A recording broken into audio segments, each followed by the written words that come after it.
G'day everyone. What a hectic round we have coming up with the resting starting early, with the Panthers resting 16 of their players, a few other guys out across the board through either resting or injury. My team is in the absolute wars. I don't mind it too much. Before I get into that, I'm just going to talk about last week's results. Before the round, I said I'd be pretty unlucky if I finished outside of the top 250. Oh, yeah. Because I was ranked 412th. I'd said it would probably take like a mini disaster for that not to happen. Last week was pretty much one of those. I started the round off pretty well. I got Tarpanay's 85, a few other decent scores like Cartola's 58. And then it just went downhill from there, really. Got the right captaincy choice, which was good, but just missed out on Reece Walsh's score, who was my number one trade target 2 weeks back. I just didn't have anyone to trade him for, and he's pumped out back-to-back 90 pluses. In hindsight, I could have traded out Yo for him. I had just wasted a trade on Galvin, and I didn't know Yo was going to be rested. I thought with the Panthers' position, they probably wouldn't rest guys. If I knew he was going to miss 3 out of the next 4 games, I would have done that and been in a much better spot, but I'm not really pressed about it. Like, it was never a consideration of mine. I just really wanted Walsh, but I didn't see an avenue to get him in.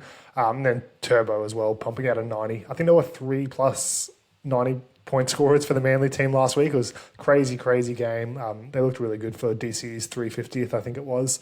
Awesome performance there. It was really the week of the fullbacks that I just didn't own most of them, unfortunately. And then to cap it off, Adam Dewey getting injured early on in that game. Looks like a nasty injury. And this little prick here, casual baller, I mean, thanks for the Haas captaincy tip a couple of weeks back, but he needed Adam Dewey to score terribly in his head-to-head finals and stuff, or like semi-finals.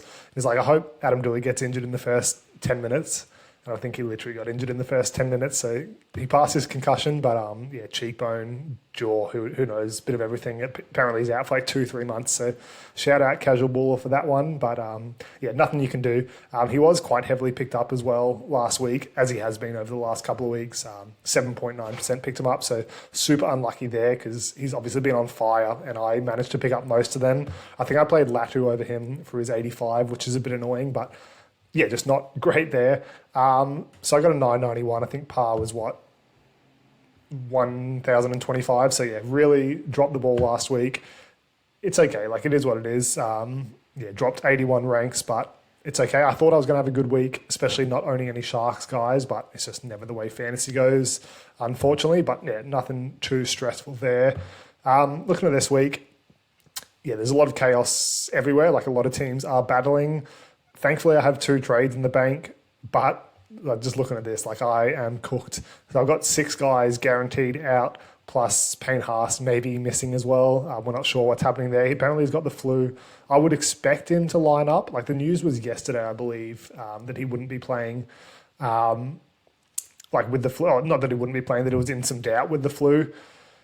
It's a Saturday night game, so it's another 3 days. I think he probably should be okay. Like, it's a must-win game for them. I would expect him to line up. It is enough to scare me off his captaincy, but like, I'm pretty confident he will play. So if he does, in all likelihood, I will have 17 players, which is good after making 2 trades. But yeah, before I get into trades, I'll talk about captaincy a little bit, just because that's like a pretty pivotal one this week as well, with Cleary rested, Payne Haas maybe playing, maybe not.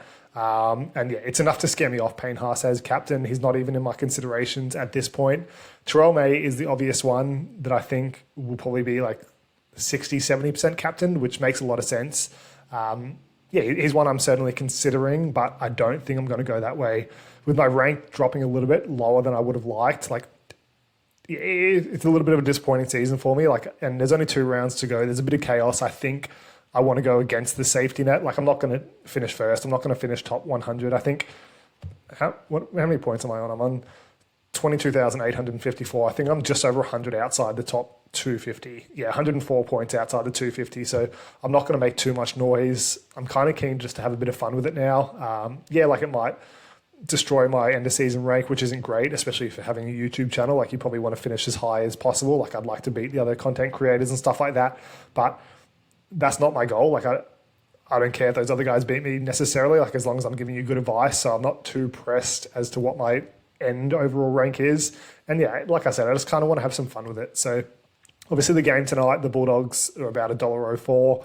The line's 20.5. So considering someone like a Preston, I'll get some of these boys. I'll pause this video quickly. I'll just get the captaincy options up on Footy Statistics, who I'm thinking of. So yeah, I've got those three up now. I'm not going to talk about May. Like, he's a pretty obvious one. Like, if you want to go that way, feel free. The main concern for me is the Tigers. It looks like a bit of a letdown spot for them. They had a bit of life in them last week where there was a mathematical chance that they could make the 8, especially with the Roosters losing. They were like, would have had a really fired up game last week, especially the day or two leading up to it. And to lose like that, to blow like a 2-try lead with about 20, 25 minutes to go and now be out of the finals, I do think it's a tough game to play, especially against the Raiders, who have named a full squad. It's probably their last week before they start resting guys next week. I think they'll be a little bit fired up. And yeah, I just think the Tigers will be a little bit of a letdown spot, like in terms of, like, that's like a betting term, I guess. If you don't think they're going to cover the spread, but I just don't think they're going to be too fired up for it. I don't know how that affects May. Like, he might still play 70 minutes and make 45, 50 tackles. Like, so it doesn't necessarily affect him, but I just think overall, I think the Raiders will be dominant in that one because of that. And I just don't think it positively affects May. So I think if he plays 70 minutes, it's still fine. There's every chance he plays 60-ish. It's probably not, like, the bar isn't too much lower than that. So I think he still probably average, like, scores a 60 plus, and that's a safe one. I think a lot of people will do that. It's not the way I probably want to go now, just because I want a bit of a fun one, a bit of a pod. We'll see. So the first one off the rank is one that I'm not necessarily considering, but I did have some thoughts, and that's Jacob Preston. Like I said, the line's 20.5 tonight. It should be a good game for the Bulldogs. Like, the Panthers are resting 16 blokes, but they have such a good system that they're not going to be as negatively affected as a lot of other teams are. So I don't think they'll do as badly as people are maybe anticipating. And I don't know whether that means they beat the spread of 20.5, but I just think they'll be a little bit competitive, but it still has every chance of being a blowout. Like, in a game that you predicted to win by 3+ tries, I don't see a lot of defense for the Bulldogs. Preston's $2.50 to score a try, plus bookie edge of about 15% for anytime try scorers is about a 30% chance to score. In games where he has scored a try, like, he scored a 53, 77, 69, 54, 69, 56, 65. So they are, like, the majority of them are 60 pluses or at least 55 pluses, but there's not too many, like, massive games there. Like, his high of 77 is not great as that upside play as, like, you'd want from your captain. He also makes 38 tackles a game to get to that average of 55. So if the Bulldogs have 60% possession, that tackle count's probably going to be about 30, and maybe, like, that's 8 points off his base that is lost already. So yeah, maybe he makes up for it with a try, tackle breaks, offloads, stuff like that, but he doesn't do too much of that in general. The Panthers forward pack is a lot weaker than maybe their back line is, but, like, so yeah, he might get a couple more tackle breaks, offloads, but I just don't think the base will be there if the attacking stats are. So I don't necessarily love that. I don't think it's a bad option. Like, averaging 55 for the season, he averaged 60 last year. I think he's a decent, like, safe-ish one, but he just doesn't have that upside that I'm looking for. So probably going to go against that one. The next one that I am leaning towards at the moment is Jaden Campbell.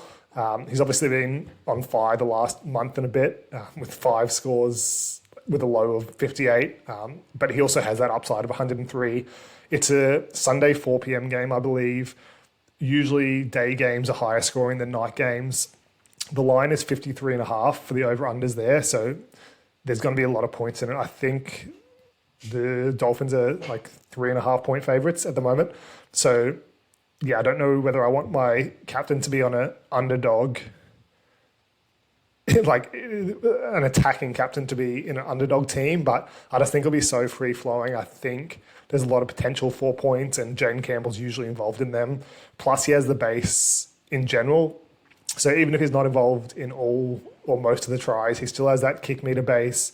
Tackle count maybe slightly lower, but he's going to get tackle breaks, offloads, stuff like that. He has numerous ways he can score, even if he's not directly involved in the tries. So kind of keen for that one. I think he'll be quite heavily captained this week. I'm guessing 20, 25%. Maybe that's a little bit high, but with a lack of captaincy options this week, I think he could be a very higher than usual for him. So yeah, I think he's a really good captain option. Why can't I say that? captain option. Yeah, captaincy option, that's the one. So yeah, I think Terrell May is probably still the number one, and then Jaden Campbell's number two for me in terms of who I think will score the best. But yeah, I do like Jaden Campbell as my most, I think. And then it gets down to like a really fun, potentially fun one. And back to tonight's game, Jacob Kiraz. So yeah, I think it's probably 50-50 between him and Campbell for me. I know Campbell's the better pick, but I do kind of like this one. So obviously playing on the wing in a game where you're 20.5 point favourites usually bodes well. He's about $1.53 to score plus bookie edge. So he's about maybe like a 60% chance to score a try, 65%. So that I'm not too concerned with him not scoring a try. If he scores a double, which is about, I think it's about 28% chance to score a double. But I do kind of like that, the chance. And when he scores two or more, he is really good. So he's got an 85 there, 102 there. Last year, 79 and a 73. So if he scores a double, chances are he will score well in fantasy, like really well, and above where you'd want for a captain. So I do really like that. But again, it's like a 28-30% chance that he will score a double at least. But he also has more of a chance to score a hat-trick, whatever. He's also like the top offloader in the game. And I think they should have a bit of fun tonight. Again, they're probably resting their boys next week. It's potentially their last game at home with a full-strength squad and against a really rubbish, well, you'd think rubbish Panthers team. There's a lot of potential for him to go gangbusters tonight. So I do really like that one. He's averaging 54 for the year, which isn't terrible for a captain, but when you've got Terrell May sitting there, it's probably like a lot lower than you'd hope for. But I do kind of like that. It's the second last round of the year. It's probably between him and Campbell. I will, in all likelihood, go on Campbell, but Kiraz is such a fun one. He just has a lot more of a floor than Campbell does and probably about the same upside. So, yeah, it'll probably go on Campbell, but I'm very tempted by Kiraz, and I might swing that way if I want to. Let me just mute these notifications 1 sec. There we go. So, yeah, that was a long-winded captaincy options, but I think it's like probably the most exciting one we've had in a while. Usually it's between the top three boys and maybe like a 5% on Campbell, but I think this round has a lot of potential to blow things open amongst the other chaos that there is. Now getting back to that chaos. So yeah, I've got 6 blokes out, 2 trades left, so I can get to 17 assuming Haas is playing. Adam Dewey is the first one to go, absolutely. He's one of the highest, most expensive players in my team and is gone for the season. So yeah, that's a no-brainer. The thing is, I don't have too much flexibility in what I can do. I don't have any backup centers or winger fullbacks apart from Ethan King, who in all likelihood isn't going to play again for the year. He's always the 18th man. There's a chance the Roosters rest a few guys next week and he does come into that team, like if a Marky Mark or Rob Toyer gets arrested or something like that. But I don't necessarily see it happening. It will take a lot for them to get to rest guys. I think they need a win against the Storm this week and then Dolphins lose. And Storm are favourites and Dolphins are favourites. So it's unlikely that that scenario does unfold. So I think the Roosters are fine. So yeah, I don't really have a backup centre or winger fullback. With that, Drinkwater's out next week on a bye. So I already need a winger fullback. But then I also think Kiraz will be rested. I think there's a big chance, like the Bulldogs do rest a few blokes.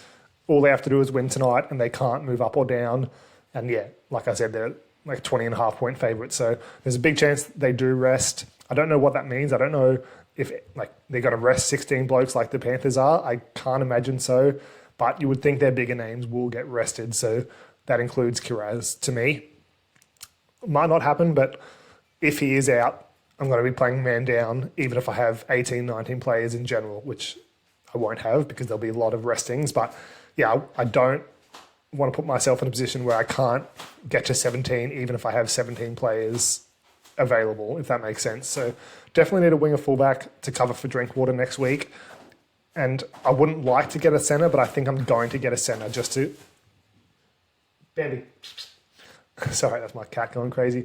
I think I want a centre just to cover for the possible event that Kiraz is missing as well. And also if Fermor gets injured, if Teddy or Campbell get injured, then I can move Kiraz down if he is playing. So it does give me more flexibility. 1 sec. My Bloody cats, man. Yeah, so I think I'm definitely getting a winger fullback in for Dewey, and then potentially getting a centre in as well, even though I don't want one. So I am pretty, well, not set, but I know the two guys I want for Adam Dewey.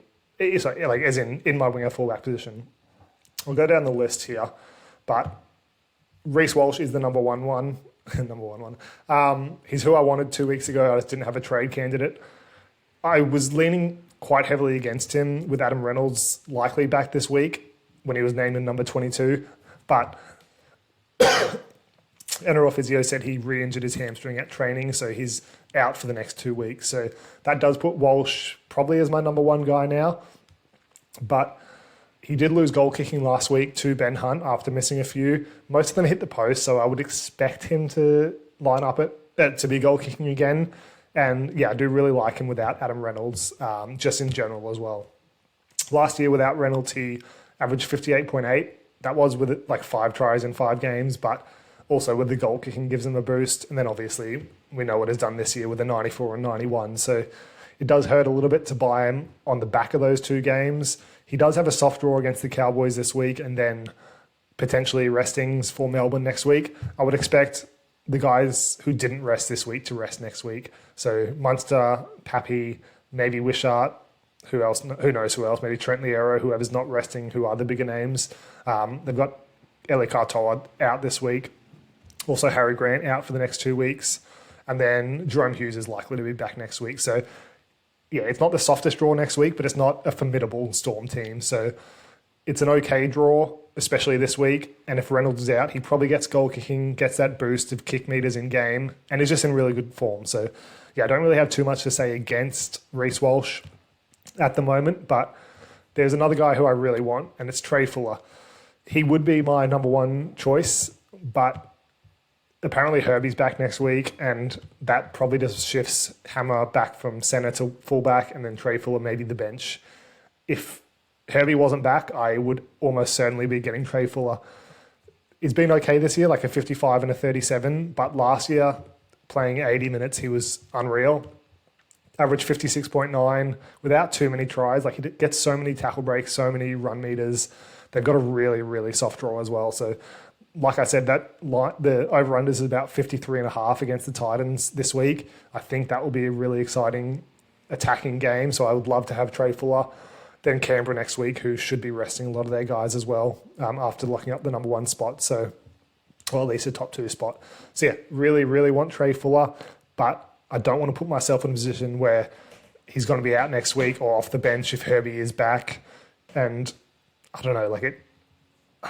Yeah, I just need a bit of sanity and like not to be sweating over that decision next week. So yeah, in my plans, I did have Trey Fuller until I saw that Herbie news, but I think I'll have to go Reece Walsh now, which like it's not terrible, but I did want to get a bit of a pod and no one's picking up Trey Fuller that I know about. So he would have been such a fun one, and I think he can absolutely match Reece Walsh. But next week, if he's out, then I'm screwed and I've just wasted a trade and playing a man down next week, guaranteed. So that first one is locked in. What was I going to say? Then it leaves me, who else to trade? I fully expect the Panthers boys to be back next week with Cleary and Yo. Katoa, yeah, I think he'll be back as well. Humphrey's back from the bye. They're the only guys who I would potentially trade, so it leaves me with Ethan King. And it doesn't leave me with a lot of money, but it leaves me with enough where I can pick up someone good. If I was going Trey Fuller, I could have gone up to a Tino or... yeah, it was Tino or Api Coruscant, who was the other guy I wanted.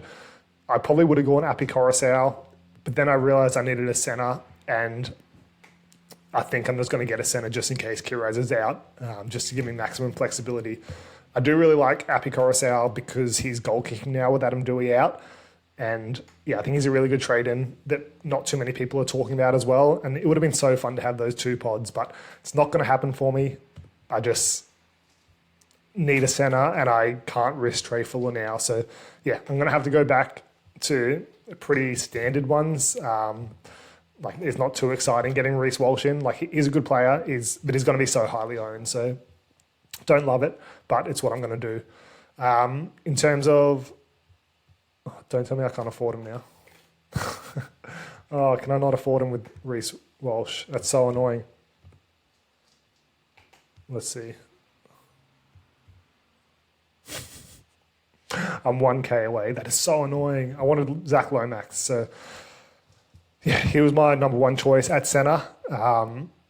Just given he has winger fullback dual as well. So that gives me a bit more flexibility. And I think he'll average about 50. He has a relatively soft draw, but I cannot afford him by 1K. So that's so annoying. Can't afford Taylor May either, which is the other guy I wanted. So, yeah, that's tough. Let me just get some stuff up. Let me see what the draw is looking like. Actually, I can probably do it here as well. Yeah, who do I want? Oh, I don't even know what I'm doing now. That has thrown a spanner in the works. Could get Mark Nwangani-Tuase, which isn't a bad option. But, yeah, there is a chance they rest their guys next week, which I don't think is likely, but I don't want to do it again. Bradman Best isn't a bad one, to be honest. Dane Gagai as well. What's the Knights draw looking like? So they got the Sharks this week, which is a tough one. Like that, yeah, that's not the best draw for them. And then I think they've got a softer one next week. Then the Eels next week. So that should be fairly free-flowing. But the Knights are just terrible at the moment. Stafford Toa, he's got a little bit of an injury though, doesn't he? Like he's a bit risky. Hiroti hasn't been too bad. He's actually been pretty good lately. Tamale coming back from injury, probably doesn't play next week. Avarillo might not. No, he probably plays centre next week, but Herbie back. There's no real like high upside guys down here. That's so annoying. I can't even afford Lomax. So yeah, I don't know what I'm going to do at this stage. Like I'm not going to waste your time too much. At this stage, it would probably be Bradman Best, I think, just because he has a lot of upside as well. Who else can I get? Even like at any position. Siwa Wong, is he even playing second row? I don't know. Fisher Harris. Yeah, I think I need a centre though anyway. So probably Bradman Best. Yeah, I can't even look into these guys anymore. Let me look at Bradman Best. Let's see what he averages. Because that is very cheap for him. But yeah, I don't know that. I was really keen on Lomax. Averaging 46 for the year. 43 last year. That's terrible. 48. It's not too bad.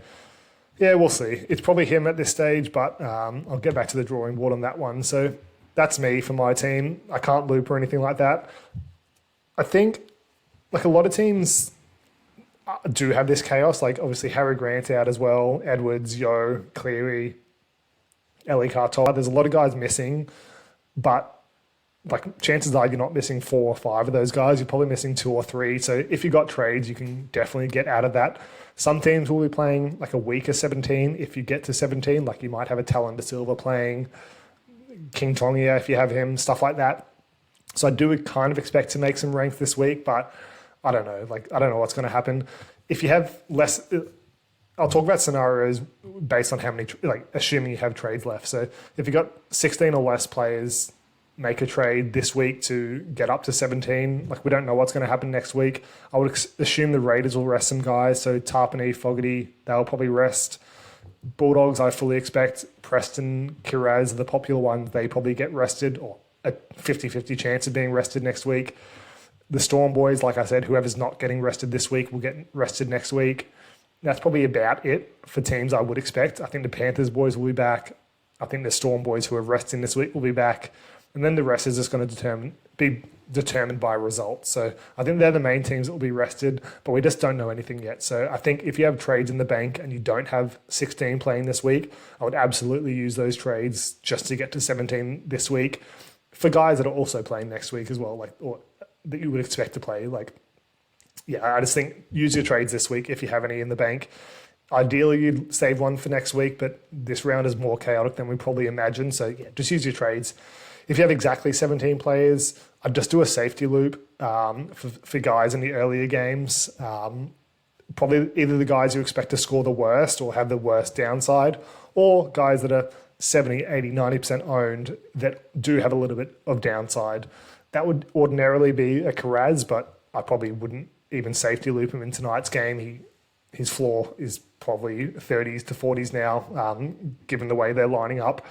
But I don't even know who else is playing in the early games. Yeah, like I probably wouldn't do it with Aaron Clark because he's too good, but I don't know, maybe a Cameron Munster or some of the Roosters guys like Angus Crichton, Connor Watson, who are pretty popular. I'd probably safety loot them just because if they score badly, even though it's not necessarily as likely, you're so far ahead because a lot of people own them. Like I did it with Toby Coutman the week he got injured. And the fact he scored an 18 and about 90% of teams had him meant I was able to make ranks a lot higher. And yeah, chances are if you're not in first this week, you probably can't finish first, or like if you're not in the top 10 or whatever. So if you're not too pressed on what your overall rank is, I think that's the best way to have the highest risk, highest reward. That's what I'd do anyway. Otherwise, just bench your worst player. Just safety loop your worst player, sorry. Then if you've got 18 plus players, I think just save your trades. You can do some looping and stuff and do some mid-round trades like you would with 17 players. But yeah, for the most part, I'd just keep them for next week. And I think a lot of teams will struggle to have 17 next week, so you make your headway then.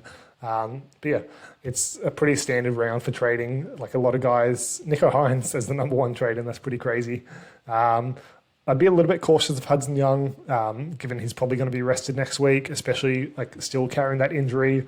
And also he just doesn't look 100% since coming back. Tino I do like, but there's a chance his minutes are a bit lower as the season wraps up and they don't have much to play for. The other guys I do really like. The top three are fine. KPP, fine, but I do think he might get potentially not play 80 next week. But the rest of the guys are pretty fine. In terms of trading out, just trade out whoever is not going to be back for the season. So I wouldn't be trading out Nathan Cleary because he'll be back next week. Harry Grant, Dewey, totally fine because they are out for the season. So that's my thoughts. I know a lot of that was about my team, but I'm sure I'm sure a lot of people are in similar scenarios. So best of luck. Let us know if you actually have any trades left. Getting to the end of the season. Hey, best of luck this round. Hopefully you've done better than me the last couple of rounds. And yeah, we'll see you in the next video.